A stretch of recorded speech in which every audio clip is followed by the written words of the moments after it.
So good morning, everybody, and thanks as well to Stefan and the Green Foundation for inviting me to speak. Delighted to be here to take part. So I'm founder of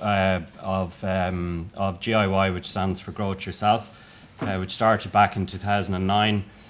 Just very briefly to mention my own background, I'm not don't have any sort of particular expertise or green fingers to speak of, but I worked in the IT industry for 10 years and had my kind of road to Damascus moment in a supermarket in Waterford when some garlic I was about to throw into my trolley realised that it was all the way from China. Decided that was pretty silly and started growing my own garlic, and that's what I suppose made me passionate about the benefits of growing your own food, and also trying to convince other people to do the same. In this sort of broader context, I suppose, which I think Eddie alluded to there, we have an amazing agricultural system. I think we produce enough food. I've read to feed 34 million people. And yet, for some very strange, and we're also exporting, I think, 9 billion euros, but for some very strange reason, which I can never get my head around, we're importing at the same time 5 billion euros worth of food every single year. And there's particular types of foods where we're importing exactly the same amount as we export. So there's ships and planes presumably passing each other over the Irish Sea. Some are sending food out and some are bringing food in. And that's the sort of the lunacy, I think, of the modern food chain. So just very briefly on GIY, it's a network of people and groups that grow their own food, and there are 50,000 people more or less involved in that movement. Apologies, the text is a little bit truncated there. And over 800 individual community food projects and groups around Ireland involved in that movement. And we support that and support that network of people running awareness and support programs and events and so on. So it's very important for us, I suppose. The importance of food growing is the impact that has. So if you think about the way the food chain is currently set up, we believe that has a profound impact on people's health and on the health of this planet that we all share. And we see food growing as the solution and the silver bullet to that, and I'll explain why in a little minute. That's a picture of my 7-year-old shelling broad beans. I think that picture is about 2 or 3 months old, back in broad bean season. And the reason I wanted to put that up was as an example of a concept we call food empathy. So basically you can see with broad beans that you take the bean out of the individual pod, and then you blanch those beans in boiling water, and you get a beautiful. You can see that they don't look particularly appetizing like that kind of sort of dull green color. But when you take that outer sort of skin off the bean, you get this beautiful small green bean, and we put those into the freezer for the winter. But just after that photo was taken, he turned around to me, or he looked up and said. And obviously, it's a lovely sort of a family activity to be doing around the kitchen table. But he said he looked up and he said, "Dad, we need to keep some of these seeds to plant our broad bean plants for next year." And it struck me immediately that he had intuitively understood that cycle of food growing, from planting a seed to growing a plant to harvesting to seed saving, and back to, so that cycle of growth and decay and regrowth that is food growing. And that's a very natural understanding that I would hope and certainly believe that will follow him right through his life. And that's a great example of food empathy. So we think that food empathy is actually, it's an understanding, a deeper understanding of food, where it comes from, how it's produced, and the considerable time and effort required in feeding it. And I think that's a fantastic sort of antidote to the problems of food apathy, which is, I think, a huge one of the biggest contributors to the problems we have in our food chain, is that people either don't care or don't know. And I think certainly the best way, if not the quickest way, to get food empathy is to try growing some of the food yourself, and we think that's a really important thing. So we also talk about this concept of a nutrient value chain, and as food growers, and Pat Lawler, I see in the audience, is going to be talking about this, I think, in a lot more detail later on, that connection between really fertile soil producing nutrient-rich food and ultimately human wellness. And the flip side of that is a very unhealthy soil that we have around the world, as we know, leading to nutrient-poor food and a lack of human wellness. So several speakers have mentioned already today, we've got 7 billion people on the planet. At one end, you've got 2 billion people who are either malnourished or starving, and at the other end, you have 1 billion people who are overweight or obese, and the 4 billion of us in the middle aren't doing so great either. For the first time in human history, diet-related disease and illness has surpassed infectious diseases for the first time ever. And we know that is a result of two things. Firstly, the food that we're eating is not as nutritious as it used to be. And secondly, we're then taking it and processing the living daylights out of it, and adding too much salt, too much fat, too much sugar to it. So we think, I suppose the important point here is that we think food growers and people that have food empathy, and the importance of food empathy is that it doesn't necessarily matter how much you grow. So, whether it's just some garlic on your windowsill or some herbs in a pot or the 16-acre smallholder are as equally important and welcome in the DIY movement, because in the context of food empathy, they are just as important because they have that understanding of food as a result of growing it, some of it themselves. And very importantly, I think our movement is not about getting people to grow a goatee and live off grid and produce all their own food themselves. Our movement is about getting people to give it a try, because we see our job as creating an army of people that have an understanding of food because they've grown some of it themselves, and they can actually drive demand back through this nutrient value chain for more nutrient-rich food, which I think is very important.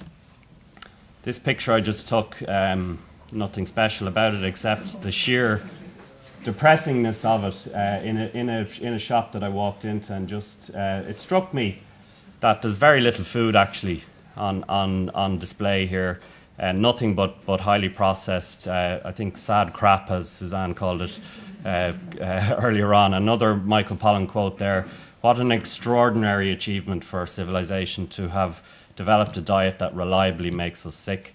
And for somebody, I mean, don't get me wrong, I was partial to an occasional Yorkie myself in times past, but as someone now that spends a lot of time out digging in the vegetable patch, I just find that utterly alien because there's so little food, and I think that's the past.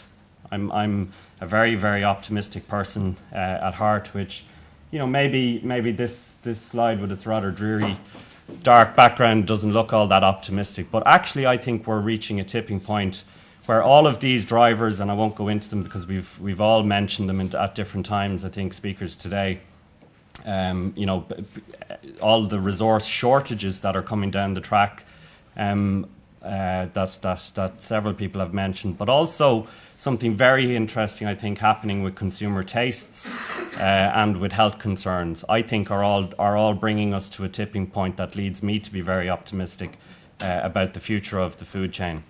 I see two potential futures that we can either go to, and in I think it was Hugh Fearnley Whittingstall first I heard this idea of a sort of a self-sufficiency spectrum, where at one end you're completely reliant on the supermarket, and at the other end you're basically Tom and Barbara from The Good Life, and you're 100% self-sufficient. And his point, and I'd completely agree with this, is that for most people the 100% self-sufficient thing is neither achievable or in many cases desirable. But what's important is that you move some way along that spectrum. And I think the two extremes that I'll talk about here, it's about finding balance, I think, between these two things. So our choices in this sort of fork in the road, historic fork in the road that we're at, is between going into a supermarket because Jamie Oliver says, let's cook butternut squash tonight, and you go into your supermarket in May and you can get a butternut squash same as you can in November. And as food growers, we know that's not how food works. In about 3 weeks' time or 2 weeks' time, we'll have the last tomatoes from our greenhouse at home, and that's it with tomatoes until next July. So food is inherently seasonal, and I think that that's something that we can play a part in GIY in helping to, I suppose, educate people, or helping them to educate themselves around seasonality. The second thing is the global nature of it. The strawberries in Trevor's new home county in Wexford. Where you've got strawberries from Israel on the shelf in Centra in Wexford during Wexford strawberry season. Is that going to continue, or are we going to get back to a far more local proposition? And there's reasons to be hopeful in terms of some of the even the very, very big multiple, international multiple supermarkets are starting to at least see that they need to be supporting actual local suppliers. The other big shift I think is going to happen is a move away from calories towards nutrition, because we've been focused very much on calories in the past. All of us are calorie replete, but most of us are nutritionally deplete, or whatever the opposite of replete is. And that's a major thing, and that's a problem that's shared by the developed and the developing world, incidentally. And I think that we're starting to understand now that actually just because there are nutrients in food doesn't mean they're available to our bodies in a way that we can actually absorb them. A move away from processed food, which was so depressingly evident in the previous picture, towards food that's more natural and I include organic or chemical free in that. A move away from consolidation, both in terms of these, monocropping and this appalling lack of diversity that we see sometimes coming out of commercial agriculture, and towards what as home growers we know is this fantastic diversity, the ability to grow 6 different types of tomatoes and, yellow carrots and all that wonderful diversity there, all the different sort of varieties of apples and things you can grow at home, which you just can't get in the supermarket. A move away from yield and the focus on how many crops can we get out of a particular field, towards flavour. That wonderful quote from Myrtle Allen that I'm sure some of you have seen, where she talks about that field over there always gave really tasty butter. And I just love that as an example of the importance of flavour and the connection with soil. A move away from big to small, which is going to mean messy. And I've been at conferences over the last 6 months in particular, where people from those massive food companies like Unilever and Nestle, and the kind of people that we heard about earlier on, saying they know these drivers that I had on the previous slide are coming.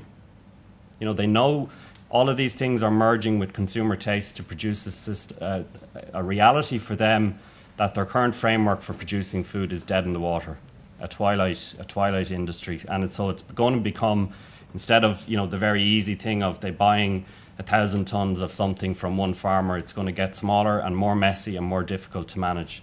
And ultimately, I think it's a move away from food apathy to food empathy. And my final slide, just to mention, if you think that on the right, all of those points on the right seem rather fanciful, I want to show you one last picture which I took down in Waterford, and unfortunately the punchline is a little bit cut out over in the corner, but this was at the Waterford Harvest Festival. Right in the centre of it, I noticed that the symbol of all of the things down the right hand side, the symbol of seasonal and local and small and diverse, that is the French Citroën market van with a big Tesco homegrown in Ireland logo on the side of it. So, and I don't mean this to be sort of bashing Tesco. My point with this is, even the biggest of the big food retailers know these changes are coming. They sniff something in the air. They're not exactly sure what it is yet. They don't really know what to do with it except, put a logo on the side of it.